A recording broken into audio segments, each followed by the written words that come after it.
Hello friends, अगर आपको ये वीडियो पसंद आता है तो इस चैनल को लाइक कीजिए, शेयर कीजिए और सब्सक्राइब कीजिए।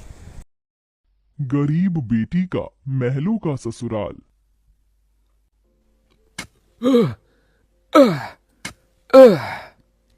तपती धूप में वह गरीब किसान खेतों में फावड़ा चला रहा था। उसके माथे से तर तर पसीना बहे जा रहा था।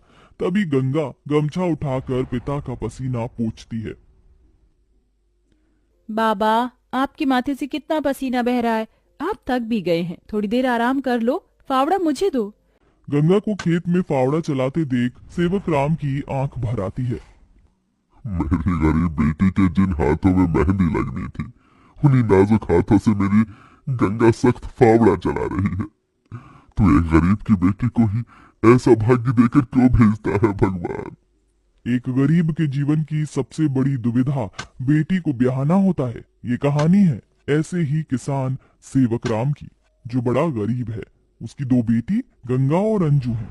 यूं तो सेवक राम ने गंगा के लिए कई रिश्ते ढूंढे, मगर भला एक गरीब की बेटी का हाथ कौन थामना चाहता है। किसी तरह से उनका जीवन कट रहा था। सेवक राम, उसकी बूढ़ी पत्नी जानकी और दोनों बेटी सारा दिन तपती धूप में खेत में काम करते रहे। शाम को खेत का मालिक ब्रिज वहां आया। अरे ओ सेवक राम, सारा खेत जोत दिया? जी ब्रिज बाबू, खेत भी जोत दिया और बीज भी बो दिया। ये ले, तेरे परिवार की आज की दिहाड़ी 250 रुपए। ये क्या मालिक, आप पैसे तो कम दे रहे हैं। पहले मेरी अकेले की दिहाड़ी आप मुझे 200 रुपए देते थे, फिर घटाकर 100 रुपए कर दिया और फिर सीधे 70 रुपए कर दिया, और उसमें भी पूरे पैसे नहीं दे रहे हैं। मैं, मेरी दोनों बेटी और पत्नी को मिलाकर हम कुल 4 जन आज खेत में दिन भर जड़ मर कर खटे हैं। अरे 30 रुपए ही तो कम है, उसमें क्या तू खरीद लेगा है? एक एक रुपया भी मेहनत से कमाना पड़ता है मालिक। फिर ब्रिज बाकी के 30 रुपए भी सेवक राम को दे देता है, जिसके बाद वह अपनी मढ़ई में आ जाते हैं और गंगा सबको खाना बनाकर खिलाती है और एक फटे गुदरी पर पूरा परिवार जमीन पर लेट जाता है। मगर एक पिता होते हुए सेवक राम चिंता में सो भी नहीं पाता। वह रात भर आंसुओं से बिछौना भिगोता है। अजी, आप अभी तक जाग रहे हैं? जिसके घर में जवान बेटी ब्याहने को हो, वो कैसे सोए? जाने मेरी गरीब बेटी के भाग्य में क्या लिखा है। भगवान ने सभी के घर आंगन में भाग्य जाग रहे हैं, मगर मेरी मढ़ई के आंगन में मंडप कब बनेगा? अजी, तुम चिंता मत करो, भगवान ने कहीं ना कहीं जोड़ी बनाई होगी। सेवक राम का यही दुख कम न था। अभी तो और भी कठिनाई आने को थी। अगले दिन जब चारों खेत में पहुंचे कि तभी। क्यों रे सेवक, कल तू 30 रुपए के लिए पाठ पढ़ा रहा था, अब क्या करेगा? क्योंकि ये सारी की सारी जमीन तो पृथ्वीराज जी ने खरीद ली। तभी अंजू ने गंगा से कहा, दीदी, अब हम क्या खाएंगे? खेत बोकर ही तो थोड़े बहुत पैसे मिलते थे। सेवक राम अपने परिवार को लेकर लौट आया। वह दिन रात चिंता में गलने लगा। ऐसे घर कैसे चलेगा प्रभु? कैसे होगी गंगा की शादी? और शादी नहीं हुई तो लोग मेरी गंगा को जाने क्या क्या नाम देंगे, क्या क्या ठहराएंगे जानकी।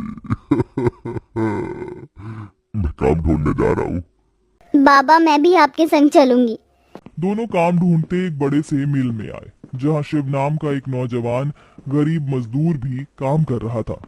जहां मजदूर राशन की बोरी भरी मालगाड़ी खींच रहे। सेवक राम ने काम मांगा, दोनों को काम मिल गया। गंगा अपने पिता की बराबरी में काम करती। तपती धूप से अक्सर उसके पांव और हाथ में मालगाड़ी खींचने से छाले से पड़ जाते। वहीं घर आकर वह अपनी माँ का हाथ बटाती। आप ही अपनी चक्की पीसती, कड़ी धूप में सड़कों से गोबर बीन कर लाती, उपले बनाती। एक दिन मालगाड़ी खींचते वक्त शिव उसकी मदद करता है। काका, क्या मैं आप दोनों के साथ खाना खा सकता हूँ? बड़ी भूख लगी है और मैं खाना भी नहीं लाया। हाँ बेटा, आओ ना। ये कहते हुए गरीब गंगा अपने प्याज और रोटी में से उसे भी देती है और हिचक से भरकर कहती है, माफ कीजिएगा, आपको खिलाने के लिए हमारे पास कोई पूरी पकवान तो नहीं है। जो है यही खा लीजिए। शिव वह रूखा सूखा भी हंसकर खाने लगा। अब अक्सर शिव उनकी मदद कर देता। उसकी अच्छाई गंगा के मन को भाने लगी और एक दिन शिव ने कहा, काका, अगर आप मुझे इस काबिल समझे तो मैं आपकी बेटी का हाथ थामना चाहता हूँ। बेटा, मेरी गरीब बेटी को तुम जैसा मेहनती जीवन साथी मिलेगा। मुझे तुम पसंद हो बेटा। गरीब सेवक राम की दिली इच्छा तो थी कि गंगा को बड़ा और अच्छा घर द्वार मिले, मगर उसके मन में शिव को लेकर भी एक संतोष था। मगर सेवक राम ने जो कभी सोचा भी नहीं था, अगले दिन वो हुआ। कई बड़ी गाड़ियां लाइन से उसके चौखट पर आईं और शगुन से भरी थालियों के साथ शिव अपने परिवार के संग उनके घर आया। उनके महंगे कपड़े लत्ते देख एकदम महलों में रहने वालों से थे। शिव के संग उसके माता पिता पृथ्वीराज, वसुंधरा और बहन योगिता थी। अंजू ने उन्हें देख तपाक से बोला, अरे बाप रे, ये तो राजा महाराजा से लगते हैं। अजी, आपने तो कहा था शिव गरीब घर का लड़का है। शिव बेटा, ये सब क्या है? यही मेरी सच्चाई है काका। माफ कीजिएगा, मैं मजदूर या गरीब नहीं था, बल्कि महलों का बेटा हूँ। मगर मुझे एक ऐसा जीवन साथी की खोज थी जो मेरा धन दौलत देखकर मुझे न अपनाए। इसलिए मैं उसे ही ढूंढने के लिए ये जीवन जी रहा था। जिसने मुझे मेरी गरीबी के संग स्वीकारा वो गंगा थी। इसलिए मेरे महलों की दुल्हन गंगा होगी। गंगा बनोगी मेरे महलों की बहू और मेरे बेटे की दुल्हन। अपनी गरीब बेटी के लिए महलों से आया रिश्ता देखकर सेवक राम बड़ा रोया। भगवान, तूने मेरी फटी झोली में इतनी खुशियां डाल दी। मेरी बेटी महलों की दुल्हन बनेगी। हर बाप चाहता है कि वो अपनी बेटी का हाथ जिसके हाथ में दे वो उसे रानी बनाकर रखे, और मेरी बेटी सचमुच में महलों की रानी बनेगी। समझे जी, मंगनी कर ले। मगर इतनी छोटी सी मढ़ई में सब कैसे होगा? ये तो टूटी फूटी है, आप लोगों के खड़े होने लायक भी नहीं है। मगर इस मढ़ई में आप जितने दिलदार लोग रहते हैं तो ये महलों से बढ़कर है। इसके बाद सेवक राम के छोटे से मढ़ई में उसकी गरीब बेटी की मंगनी होती है, जहां और थोड़े दिन के बाद बड़े ही धूमधाम के साथ गंगा की शादी होती है, जहां वह मंडप में मन ही मन कहती है, हे गौरी मैया, आपका धन्यवाद जो आपने मुझको मनचाहा वर दिया।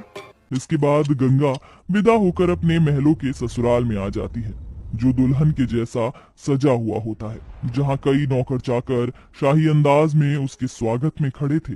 तभी महंगे से लहंगे में ननद योगिता ने कहा, आइए भाभी, आपके महलों के ससुराल में आपका स्वागत है। जैसे ही योगिता गाड़ी से उतरती है, तभी नौकर चाकर थाली में फूल लिए खड़े उसके स्वागत में फूल बिछाए जाते हैं। जहां कल तक उसके पांव को कांटों की चुभन मिली थी, आज वह महल की दुल्हन बनकर फूलों में बदल चुके थे। जहां महल के द्वार पर सास वसुंधरा ने स्वागत किया। आओ हमारे महलों की दुल्हन, तुम्हारा स्वागत है। इस सोने की कलश को अपने दाहिने पांव से गिराकर अंदर आ जाओ। जी माँ। गंगा ने कलश गिराकर स्वागत किया। तभी ससुराल वालों ने उसे अनेकों तोहफे दिए। गंगा बहू, ये हार पिछले कई पुश्तों से हमारे महल में चला आ रहा है। अब तुम इसकी हकदार हो। भाभी, ये तोहफा मेरी तरफ से और ये तोहफा मेरी ओर से बहू गीता दे रही हूँ। मैं जानती हूँ तुम इस महल का मान बढ़ाओगी। गंगा ने गीता को माथे से लगाया और फिर सास ससुर का आशीर्वाद लिया। माँ जी, बाबूजी, मुझे आशीर्वाद दीजिए ताकि मैं इस महल का मान निभा सकूं। सदा सुहागन रहो, जुग जुग जीती रहो। फिर गंगा विदाई में दिए अपनी गठरी को संग लिए शिव के साथ कमरे में आ गई, जहां आलीशान बड़ा कमरा, ऐशो मखमल का बिछौना और सब कुछ था, जिसे उस गरीब दुल्हन की आंखें देखती रह गईं। कैसा लग रहा है महलों के ससुराल में आकर? खुशी से गंगा की आंखें भर आई। उसने कहा, यकीन नहीं होता, भगवान ने एक बार में ही इतनी खुशी दे दी। शिव, सब एक सपने जैसा लग रहा है।